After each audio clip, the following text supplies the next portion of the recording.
Welcome to the Business Innovators Podcast. My name is Aoife Roach and I'm the host of the podcast. This podcast is really designed to find those who are building businesses behind the scenes and growing and scaling their businesses in sometimes unconventional ways. Some people have done it with no social media presence. Some people are just starting out and some people have made multi-millions. So we really have all types of entrepreneurs on our show. And today we have another fantastic entrepreneur. He's a serial entrepreneur with multiple different businesses in multiple different arenas, and that is Jake Hamann. Nice to see you, Jake. Yes, you as well. Thanks for having me. You're more than welcome. So, you are a serial entrepreneur. It's true. Yeah. I think, isn't it really it's kind of a blessing and it's also a curse because as an entrepreneur, we're very prone to polyphasic thinking, right? Absolutely. Where we like to do lots of different things at the same time. And I see that with a lot of entrepreneurs that they end up with multiple different ventures. But talk to me about, first of all, what was your first venture? And then we can go into some of your most recent ventures. Absolutely. So I went into my first thing in 2004 at the age of, I guess I was 24, not knowing anything about entrepreneurship. It was just an opportunity that was presented to me. And I'm like, sure, why not? And that was actually, of all things, it was a banquet and catering facility. At the time, my church needed a new home. There was a building that came available. And I said, okay, why not? So that's kind of where I got started. Excited to say too that I ended up selling that, and the owner of that can maintain that business until last year.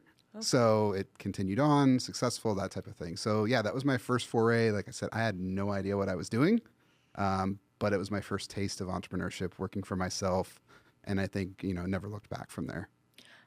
When you become an entrepreneur, it is very, very difficult to actually put yourself back into an environment where you're clock watching or you're working for someone else. I think there's a certain freedom, even though the freedom is a little bit elusive because we work more hours than what we did when we had a job, but it's we're not actually accountable to anybody else. And like I said, that's a blessing and a curse in many ways. So that was your first business. So you started out in catering, okay? Yeah. And then what did you go on to do? So from there, I did a couple working for somebody else, working in the corporate world, designing. I was a graphic designer, did some junk mail design, and then ended up getting on as a consultant for a Fortune 100 company as a consultant with learning and innovation, and began a relationship with that company. Once again, working for them as a consultant, so you didn't have the full handcuffs of, being tied to that company with some freedom. What was interesting, they offered me full time and I turned it down. And that was right before the downturn in 2008. So at the end of 2008, that went away, because the consultants and the outside help got let go because of the downturn. So I was left kind of to your point about the curse, right? That's where the curse came in of I had an opportunity to go full time. I didn't take it. But in the long run, I'm glad that I didn't. So yeah, I worked there and then ended up working at some ad agencies, a couple other corporate jobs. And then really got back into my own thing in 2012. I went to work again for this Fortune 100 company as a consultant, helped them build a process, an enterprise process for about 6 months. And afterwards they said, hey, we love what you've done. We're not going to pay you anymore, but we'll support you to become your own supplier for us. And we'll help you with the paperwork. We'll give you approvals. And from there, my first business, which legitimate business, One Fire, was born in 2012. And what do you do in One Fire? What are the services that you provide? You still have this company today? No, so I got ended up selling that in 2016. Okay. I'm sure we'll get into that story. But in 2012, we started, and we were marketing and innovation services. So we sold services, time and materials. We were doing a lot of work in the CAD to CGI, so like rendering space. As well as trade shows. And then we quickly got into augmented reality and virtual reality work, which if you think about it, 2013, 2014, it was early. It was really early.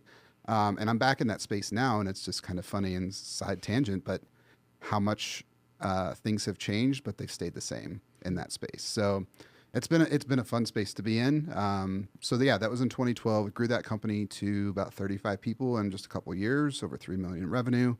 And then, as I said, I exited that in 2016. So let's talk about that, about Yeah. exiting, right? Because that was definitely a new concept to me when I came to America. In Ireland, you build a business for legacy. You build a business to give it to your kids. And even if the business isn't always profitable, people tend to hold on to the business. Yep. So when I came to America, there was a real sort of paradigm shift for me when I realized that people were actually only building these businesses to grow them, scale them, sell them. Having being someone who has actually had a successful exit, and you know you may have had several, what would you tell an entrepreneur today that was considering growing and scaling their business to sell? Oh man, that's a great question, and I would say my exit was not planned. That was not my intent. Eventually, yes, down the road, I would have loved to build it more. And as we discussed ahead of time, you know, I lost my wife in 2016, so I was kind of forced to do that.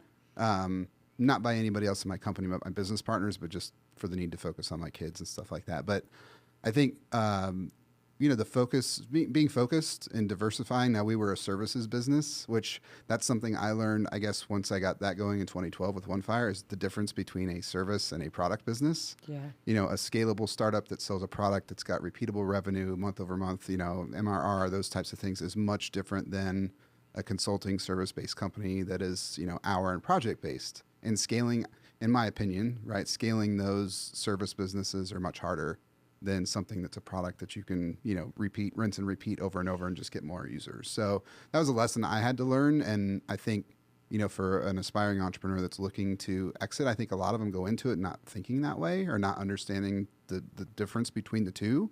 That's really important to understand, you know, those differences between a product and a service-based business. Because and I have I have multiple service-based businesses, to be honest, but they are tough, right? So you're on the hook for fulfillment all the time, right? Yep. Then you're on the hook for when your clients aren't happy or when they want something a little bit different to what you do. And, you know, like you are with the VR and the AR, we're at the beginning of the sort of digital products, creating digital doubles of people and avatars. And people's expectations blow my mind. They blow my mind on a regular basis when they're like, that it sounds like AI or that movement looks like AI. And I'm like, no, it is AI. It doesn't look like it. It doesn't sound like it. It is AI. But when you're on the hook for that service-based business, it is actually harder to scale. And you Absolutely. are also constantly having to worry about attrition. Constantly worrying about how to keep your clients happy, how to make sure that everyone is satisfied. If you lose a client, some people have, you know, very big clients. That one client, Yes. losing them, Oh, absolutely. that can be a massive challenge. So let's talk about, because I want to lean into that when we talk about as entrepreneurs when we're faced with adversity and challenge. So you said in 2016 that your wife passed. Tell me how that impacted your entrepreneurial journey and how you approach life in general. Yeah, absolutely. I guess kind of separating both sides, right? From the business side, we had built a great team. I had two other business partners that, you know, I was primarily doing business development and sales at that point, and kind of to your point of trying to diversify our client base, build up that book of business so that we weren't reliant on one big customer. And that's what I was doing. So I was traveling a lot. And then after she got sick and eventually passed, you know, I tried to go back. But since I was traveling, I had young kids, they were 10 and 12. I was just, I can't be traveling all the time. I got to be there for the kids. So my business partners actually came to me and said, hey, what would you think about if we, you know, bought your ownership back from you? So that was technically my, you know, exit out of that, which was such a blessing that I could step away, know that the business was in good hands, and then be able to live for several years, you know, off of the ownership in that company. So I think the second part of that, just from an emotional and just recovery side too, is having a entrepreneur mindset and an innovator's mindset. Having, you know, started a couple businesses at that point really helped me adapt and evolve as I went through that. There were no resources as a young male widow. Like, there were not a lot of resources for me. So just being able to have to go out and kind of do some self-discovery, learn things on my own, do the research, do the healing, all that kind of stuff. I attribute a lot of that recovery to having that mindset of being an entrepreneur, right? You're dealt these crazy challenges as an entrepreneur. You evolve or die, right? You have to adapt, you have to evolve. And that's just kind of the approach that I ended up, I don't think I intentionally took it. It was just a subconscious thing. And it helped me kind of get through that and make it to the other side. So, what I find really interesting about that is, and even when you said it, there is a kind of a working assumption when I think of the word widow, I assume it to be female, Mm. that the female is the widow. I don't know why that is, but to your point, this happens to men all of the time as well. And so you found that there wasn't at that time, there wasn't those supports and resources available for you?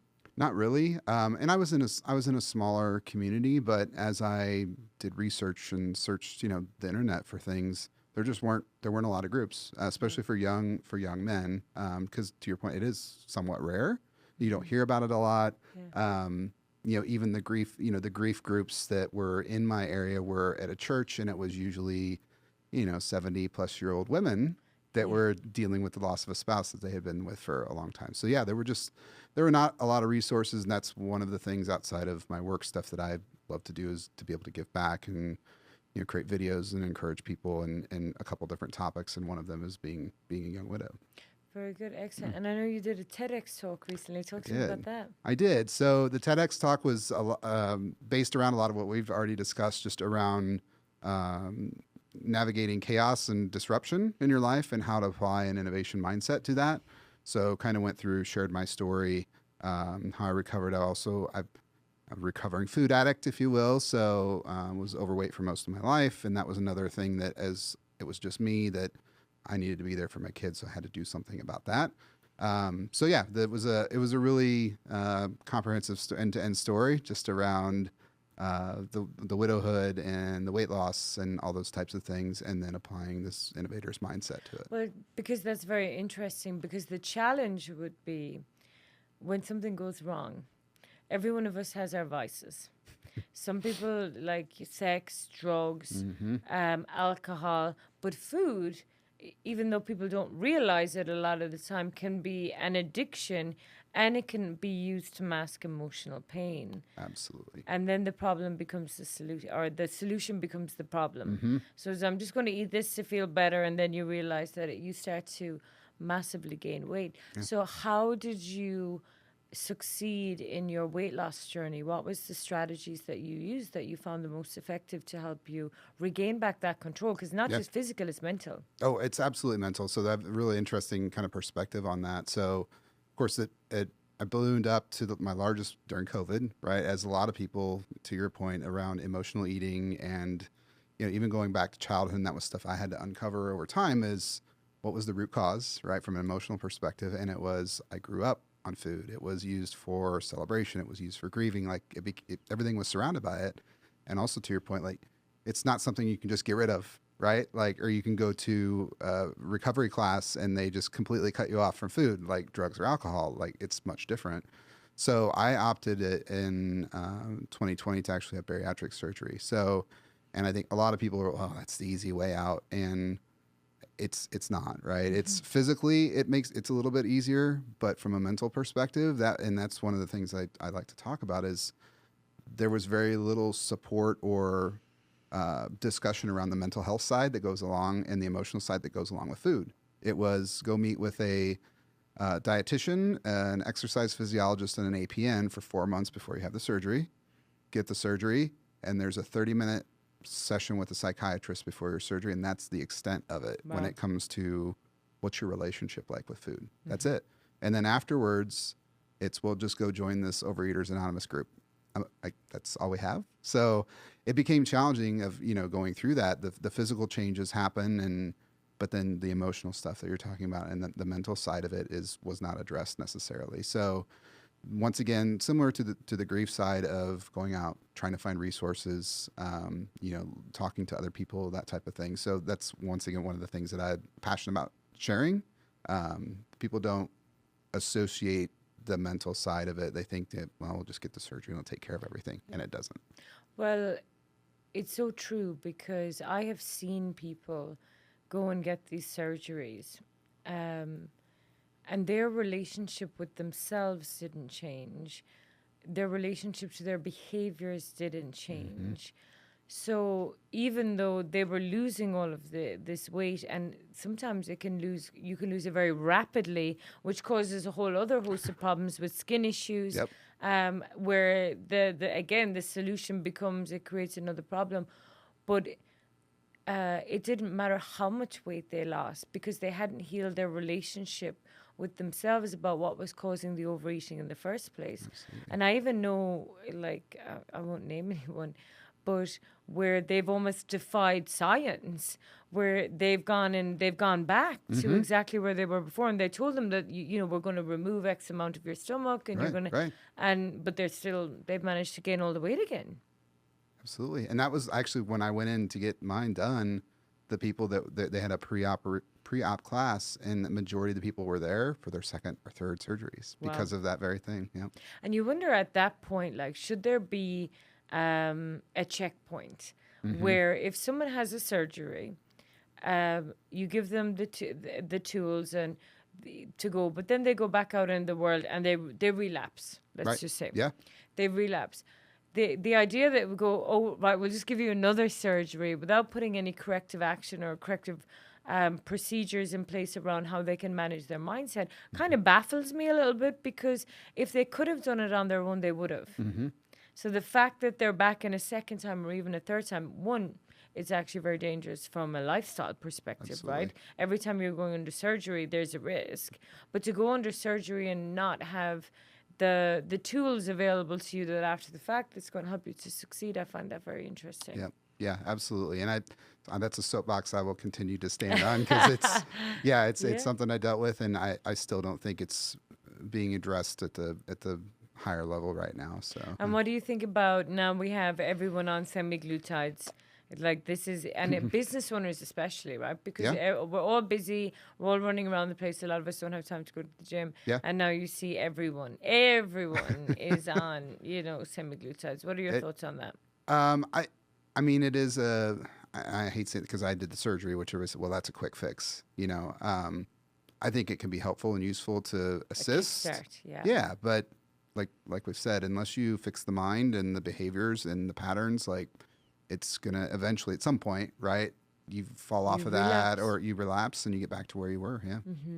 Interesting. So the another business that you have, because I'm in the AI space, like we say, with multiple different interests in the AI space, but I know you have quite a quirky way that you're leveraging AI and Yeah. data at the moment. So talk to me a little bit about that. Yeah. So it actually ties into my story. So after my wife passed, I bought a custom Jeep for myself as kind of a grief present that was super modified. So had large tires, a lift kit on it, suspension upgrades because I like to off road.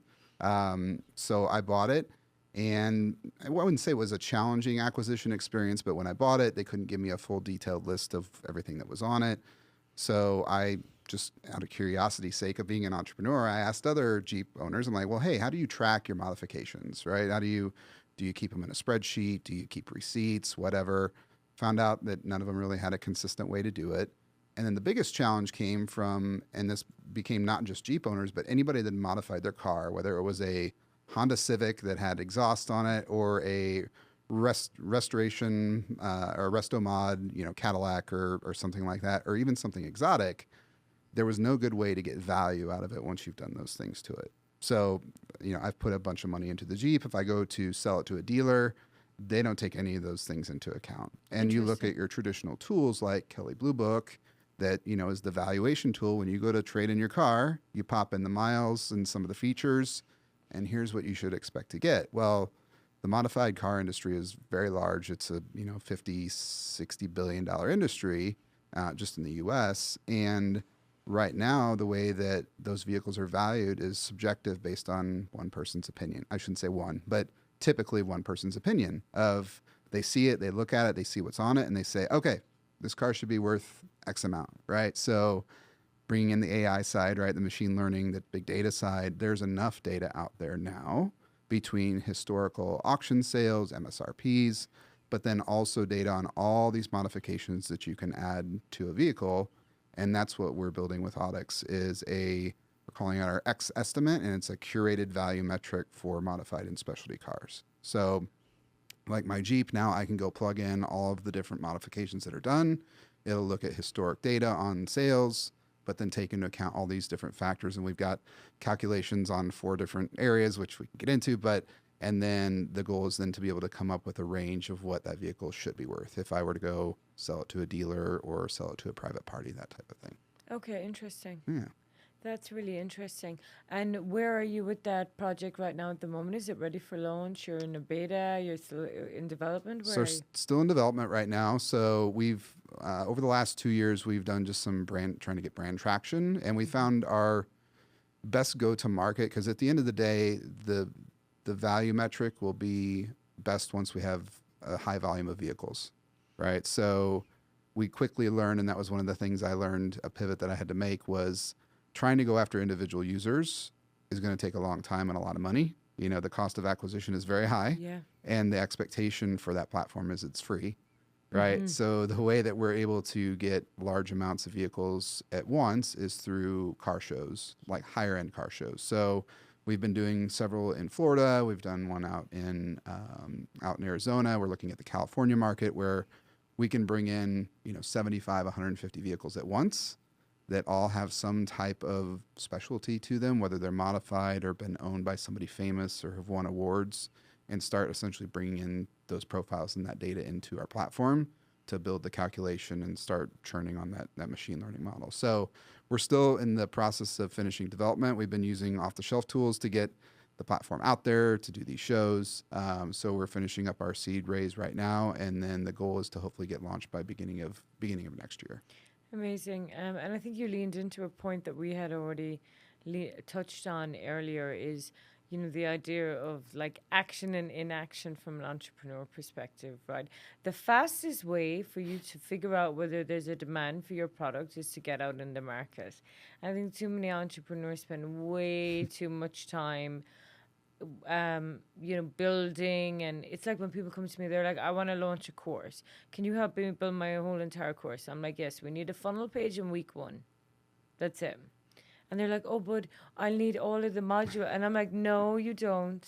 No, you don't. Mm-hmm. You need a funnel page, a good ad campaign, and week 1 so that we can determine whether anyone actually wants to buy your product or service.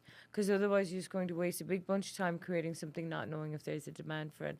So when you've gone out to the car shows, how's it been received by your audience? Very well. So, and I think it's been not proven necessarily, but backed up by the conversations and the brands that we've talked to. And we're talking large scale, brands in the car world. So Barrett Jackson, the Auction House, DuPont Registry, some of these that are well-known names have expressed interest in what we're doing because they see the gap in the market. And also the car shows that we've been talking to. And it's one of those industries you get into and you start to peel back the layers of the onion, and it's very old school, the way things are done. In many cases, paper and pen, in terms of filling out forms. So there is an opportunity to disrupt, a significant portion of that market. Yeah, and the goal would be there. You just build all the data, and then they buy you out, which we go back to our exit strategy. Yes. But it's also going to go. It's not just localized to cars. You're going to have like motorbikes, and I'm sure, like once, like you say, you start to peel back the onion. There's many layers and different levels of usage. Especially if I have a modified car and I bring it into a dealership, like you said, they don't take that into account because it's not tracked on the metric that they're used. So you're disrupting the industry by being like, okay, now we have a new metric. Interesting. Yep. Yeah, and that's where we've had a lot of interest around. So the 4 components that I referred to earlier. So the 4 components that make up the metric is service and maintenance history. So do you have an accurate and detailed service and maintenance history on that vehicle? Because at the end of the day, if it doesn't run, it's not really worth a whole lot. The second is cosmetic modifications. So have you put on things that make it look better? Yeah. Body kits, things like that. The third is performance mods. So have you updated the engine, exhaust, suspension, things that, make it run better? And then the fourth, which has been completely untouched in this industry, is what we're calling our social sentiment. So who's owned it? Has it been in any races? Has it won awards? Is it rare? Is it like a 1 of, 30, those types of things? And then what are people saying about it? Yeah. So there was a competitor, somewhat competitor in the space that it was an auction site, that the value of the auction was driven by people's commentary, right? If people were saying, well, that looks really good, or that was poorly done, then the price would fluctuate based on that. So, but nobody's really taking that into consideration holistically. And that's kind of one of our unique, I would say, secret sauce areas. If you think about when you look at TikTok or where you can go in and vote on things, and where we're moving with video, like you could be doing live videos at those shows and people could be voting on the modifications. And because I've just been at nighttime, I spend, and then people may say it is a waste of my time, and perhaps that it is, but I do spend about an hour in the nighttime going through TikToks. But I watch TikTok lives, and I watch the shopping channel, and because they're just changing the way everything is done right now. Like I was watching last night, and I wasn't the better for it after, but it was like speed dating on who knew, right? And, yeah. So that you basically came on, you got on your profile, and then they like brought people up, and there was a guy hosting it, and I thought this is never going to like work. I went in, he had 475,000 followers, and this is what all he did. Oh my gosh. It was car crash television, but to be honest, but there was 2.1 thousand people in that room last night watching these speed dating. No. And these people were like just the one lady was on screen, and she had her dressing gown on, and she was the one looking for the date. Okay. I was like, you could maybe put your clothes on. You know what I mean? Like, I'm not sure what you're trying to do here. But my point is, in all of these markets, like things like that, like the video marketing and strategies that you can leverage to get that kind of attention on the modifications, or if they've been in a music video, or if they're a celebrity or a rapper's vehicle, like you can garner a substantial amount of attention by leveraging social media for those things. And there's a influencer in that space that I've met a couple times now. His name's Daniel Mack, and you may have seen him. Oh, he does that video. Yeah, he walks up to the cars. Hey, what do you do for a living? What do you do for a living? He's really done well out of it. He has done really well. I think he's over, probably close to 10 million followers across the various channels. For something so simple. Yeah, yeah. So I've run into him at a couple car shows that we've done. So that's, for us, our, gold star, our end goal would be having somebody like him, or a Jay Leno, of course, right, that has a lot of modified cars, to be an ambassador or something for what we're trying to do, because it fits right in to exactly where our platform's aiming to do. There's another guy, you should look him up. His name is Josh Laurent. He's actually on my Instagram profile, and he has a whole entire YouTube channel which is just about modifying Lamborghinis. Okay. And I remember I went to a venue, and he was talking to me in the venue, and I thought, wow, because he's really young, and I thought, who's this kid? And then I walked out of the house, and he walked, and he clicked the little thing, and he opened up his Lamborghini outside the door.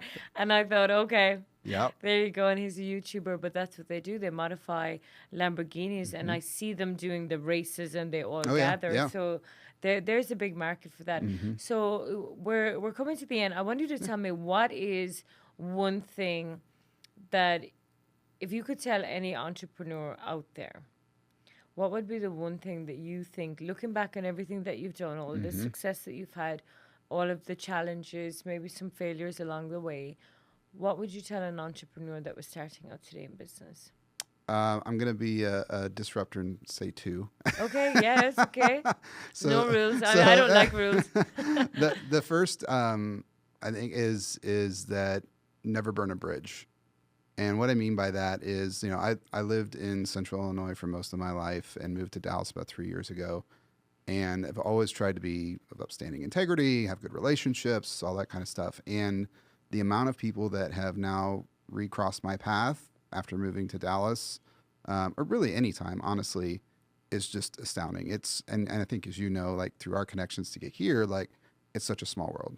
For sure. Right. And you never know when somebody's going to come back across your path, and, to look at somebody and know that you have a good relationship and, can pick right back up where you left off is really important. So that's been key for me. And like, as I've talked to other entrepreneurs in in college classes, that's the number one thing I always share with them. And then the second we talked about a little bit earlier off camera was just around strategy versus action and taking action. Okay. And I think especially and specifically in the, I'll say, consulting world, There's a lot of consulting companies that go out and, they'll pitch a great strategy.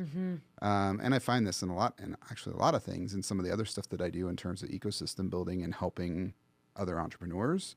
People will talk a lot. Yeah. Right. And it's a really well thought out plan. Talk is cheap. Talk is cheap. And my favorite quote is from the former CEO of Southwest Airlines, Herb Kelleher. And we have a strategic plan. It's called doing things. Yeah. Right. So and it's as simple as that. It really is. Yeah. And I just think like the execution side of business, right, especially in, like I said, in the consulting service-based business world, there's a lot of talk. And I think when you can deliver results and have good, I think the other second part of that is just great client relationship, right? And business is, I think my business partner just said to me, we were here for a trade show, he's like, 90% of this, man, it's built on relationships. I'm like, probably more.